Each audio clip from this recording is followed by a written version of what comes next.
શ્રીજી મહારાજ ગઢડા મધ્ય પ્રકરણના 61મા વચનામૃતમાં કહે છે કે જેમાં 3 વાના હોય તે પાકો સત્સંગી કહેવાય. કહો હાલો, બધા પાકા સત્સંગી છીએ આપણે કે? તો આ 3 વાના જોશે ભગવાન જે કહેવા માગે છે. ન હોય તો 3 વાનાની ધીરે ધીરે દઢતા કરવાની છે. શું કરવાનું છે? સત્સંગ કરીને, કથા વાર્તા કરીને, સમયમાં આવીને લાભ લઈને, સંત સમાગમ કરીને, સદગ્રંથોનું વાંચન કરીને, ઓનલાઈન જે કથા વાર્તા આવે છે એનો શ્રવણ કરીને, પ્રત્યક્ષ કથા વાર્તાનો લાભ મળે છે એમાં હાજરી આપીને દરેક આપણે અમારે તમારે સૌએ પાક્કા સત્સંગી થવાનું છે. એ પાકા સત્સંગીના 3 લક્ષણ છે. એક તો મહારાજ કે પોતાના ઈષ્ટદેવે, આપણા ઈષ્ટદેવ શ્રી સ્વામિનારાયણ ભગવાને આપણને જે નિયમ ધરાવ્યા છે, નિયમ આપ્યા છે, અમને તમને બાઈને ભાઈને સૌને ભગવાને શિક્ષાપત્રીમાં આજ્ઞાઓ કરેલી છે. અમારા સત્સંગીએ આ પ્રમાણે વર્તવું. સામાન્ય ધર્મ પહેલાં કીધા, પછી વિશેષ ધર્મ કહ્યા. એમાં અમને પણ કહ્યા, તમને પણ કહ્યા, બહેનોને કહ્યા, વિધવાઓને કહ્યા, સુવાસની બાઈઓને કહ્યા, આચાર્યોને કહ્યા, દરેકના વિશેષ ધર્મ કહ્યા. કોમન સામાન્ય ધર્મ બધાને સરખા પાડવાના છે. બાઈ ભાઈ સંત ત્યાગી ગૃહી બધાએ. વિશેષ ધર્મ જેના જેના કહ્યા છે તે વિશેષ વ્યક્તિએ પાળવાના છે. એ જે ભગવાને આપણને જે નિયમ ધરાવ્યા છે, જ્યારે વર્તમાન લઈએ છીએ ને ભગવાન પાસે, એમના મુક્ત પુરુષો પાસે, તારે નિયમ ધરાવે. શું કહે છે? નિયમ ધરાવવાના છે, વર્તમાન લેવાના છે. પંચ વર્તમાન: માંસ નહીં ખાવું, દારૂ નહીં પીવો, વ્યભિચાર નહીં કરવો, એક પત્ની વ્રત રાખવું, ચોરી નહીં કરવી, પ્રત્યક્ષ ચોરી એ ખરી, અને કોઈને કપટ કરીને શીશામાં પૂરી દેવાને એ પણ એક પ્રકારની ચોરી જેવું છે. કપટ રાખીને જેટલું કરવું તે. અને જ્યાં ત્યાં જેનું તેનું જેવું તેવું ખાવું પીવું નહીં, પવિત્ર આહાર. આ નિયમ ધરાવ્યા. શું કર્યું ભગવાને આપણને? આ નિયમ ધરાવ્યા. આ નિયમ ન હોય ને ત્યાં સુધી પેલા 4 પગવાળા પશુ અને 2 પગવાળો પોતાને બુદ્ધિશાળી કહેવરાવતો માનવ બંને સરખા છે. પેલાને 4 પગ છે, 2 શિંગડા છે, પૂંછડું છે, એટલું વધારે એવું છે. આને પૂંછડું નથી, શિંગડા નથી, 2 પગ ઓછા છે. પણ આ પંચવર્તમાનના નિયમ ન હોય ત્યાં સુધી એ પશુ તુલ્ય છે. એટલે ભગવાને વર્તમાન આપણને આપ્યા, પેલા 5 નિયમા ધરાવ્યા. ખરી વાત. સાંજની નિર્વિકલ્પ પ્રાર્થનામાં બોલીએ છીએ 11 એકાદશ નિયમ, એ આપણા નિયમ થયા. શું થયા? શિક્ષાપત્રની તે આજ્ઞાઓ આ નિયમ થયા બધા. પ્રથમ તો આપણા ઉપાસ્ય ઈષ્ટદેવ શ્રી સ્વામિનારાયણ ભગવાને પોતાના શરણે લેતા આપણને વર્તમાન ધરાવી કંઠી બંધાવી ત્યારે આ પ્રમાણે વર્તવાના નિયમ આપ્યા છે. આ જે નિયમ ધરાવ્યા એ નિયમ પોતાના શિર સાટે દઢ કરીને પાળે. આ સત્સંગીનું પહેલું લક્ષણ. ભગવાને ધરાવેલા નિયમમાં બાંધ છોડ નહીં.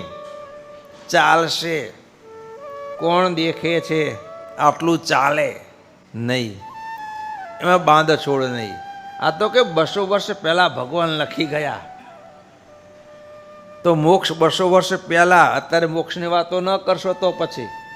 એટલે શ્રીજી મહારાજે જે આપણને આજ્ઞાઓ કરી છે એ પ્રકારે બળાત્કારે શિર સાટે કીધું. લો, માથું જતું હોય તો જવા દેવાનું, પણ ભગવાને ધરાવેલા નિયમ એમાંથી ખામી પડવી જોઈએ નહીં.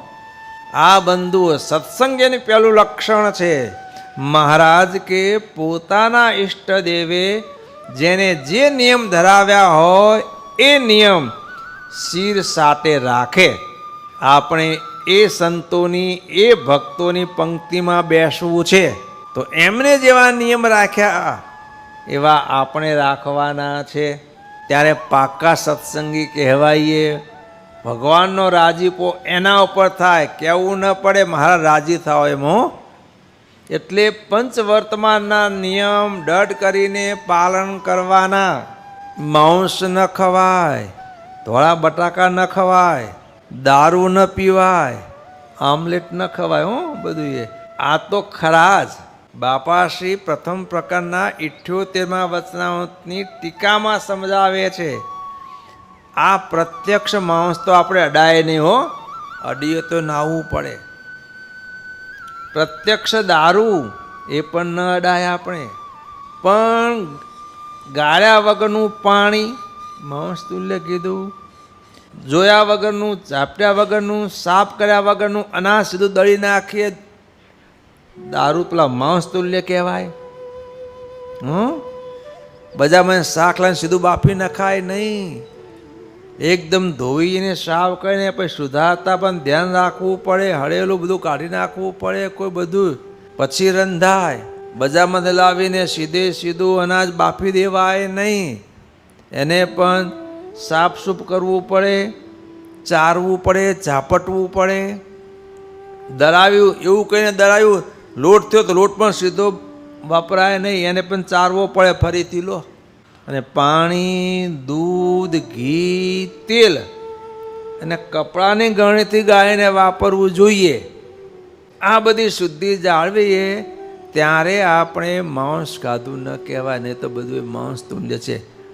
અનાજ છે પણ સફાઈ કર્યા વગરનું, દૃષ્ટિથી પવિત્ર કર્યા વગરનું ખાઓ, જોયા વગરનું, સાફસૂફ કર્યા વગરનું, તો એ માંસ તુલ્ય છે.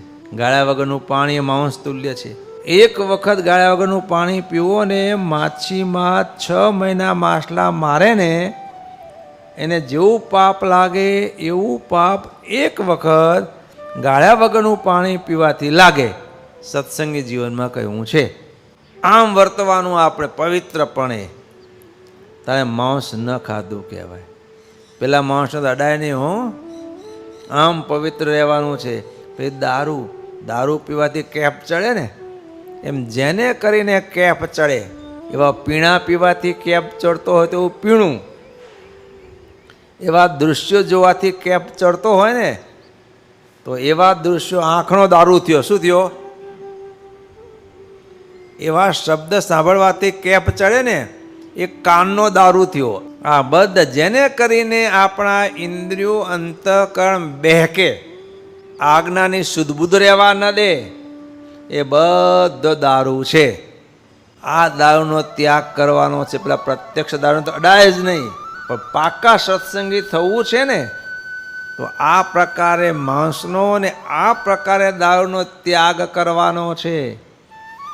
ત્યારે બંધુઓ પાકા સત્સંગી થવાય. બીજું લક્ષણ ભગવાન કહે છે, આપણને મળ્યા જે સ્વામિનારાયણ ભગવાન, એમના સ્વરૂપનો નિશ્ચય કે મને મળ્યા જે આ સ્વામિનારાયણ ભગવાન ઘનશ્યામ મહારાજ સર્વોપરી ભગવાન છે. આ બ્રહ્માંડમાં અને આવા અનંત કોટી બ્રહ્માંડમાં એમની આણ વર્તે છે.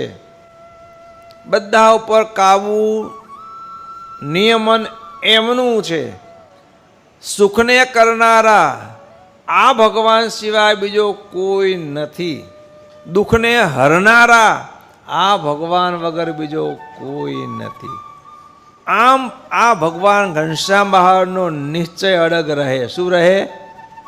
જેમ સામે કીધું ને, કોઈ કાંઈ લગાર ઉપાધિ આવે તો ભલે સત્સંગી કહેવાતા હોઈએ તો ભુવા પાસે દોડે, જ્યોતિષી પાસે દોડે, તો આ ભગવાનનો અડગ નિશ્ચય કહેવાય નહીં હો.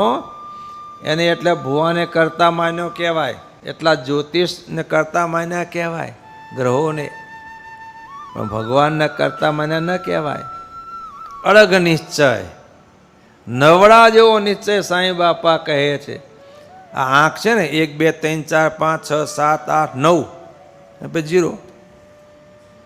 નવળો છે ને, નવળો એ આંખ એવો છે, સાંઈ બાપા પોતાની વાતોમાં સમજાવે છે, એને ગમે તે ઘડિયામાં નાખો ને, નવનો સરવાળો નવ જ થાય. 9 એકા 9, 9 9 દુ 18, 8 ને 1 9, 9 તરી 27, 2 ને 7 9, 9 ચોક 36, 3 ને 6 9, 36 સુધી નાખો ને ગમે ત્યારે એનો સરવાળો કરશો 9 જ આવશે.